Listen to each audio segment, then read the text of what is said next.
Charlie has always had an exuberant energy about him. He fills a room with joy. And he was always doing handstands and running and jumping. He was really amazing when he had all of his abilities. I think there was a really special moment in time. It was during COVID, so the kids couldn't go to school. We were all home together. Charlie was still healthy. It was a time for our family that I know we'll never get back, because Charlie's condition significantly changed in the coming years after that. When Charlie was 4 is about when we started to see some changes in his fine motor skills, in his coordination, and most significantly in his memory. He began repeating questions like, where are we going? Who are we going to see? You start with one doctor and you go to another. Maybe he has ADHD. Maybe he has autism. Maybe this is just from not being in school or whatever. I remember the moment we found out Charlie's diagnosis vividly. And I remember that call. It came, and it was Dr. Marcacelli.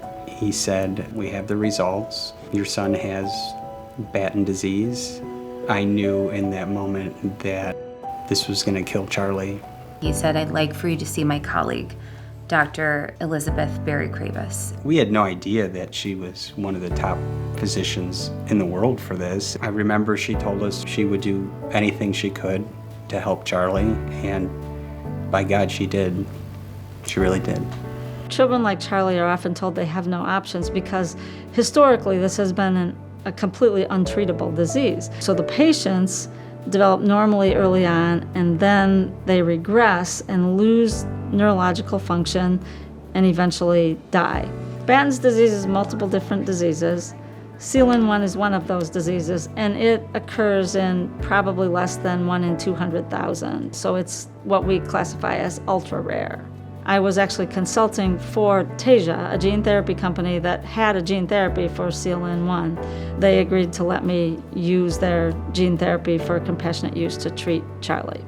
Charlie was the first human ever dosed with this gene therapy in the world. So we knew we were never going to eliminate his condition, but we were understanding that there was a likelihood and possibility that it would slow the progression of his disease. We definitely saw an improvement at the beginning, maybe the first 2 to 4 months, and then we started noticing small things sliding, whether it was vocabulary diminishing, his ability to chew foods. We've treated 4 patients since Charlie, and none of them have had adverse reactions to the gene therapy. From each patient, we're going to learn what type of patient may respond and how much. When the donors support her clinic, they're supporting the things that don't fit into traditional funding mechanisms. And hopefully will now give others hope, whether it's for Batten disease or other rare disease, not only through this specific treatment, but through the funding that Rush has available through its generous donors. It's kids who just want a fair shot at life. That's who the donors are supporting. I really don't believe there was any other doctor in the world that could have facilitated Charlie's access to a gene therapy treatment. And since there was nothing else that existed, I don't think there's any other institution or doctor in the world that would have said there's anything we can do. And we're just so fortunate that the order and synchrony of events happened for us in the way that it did, and we will be forever grateful for that.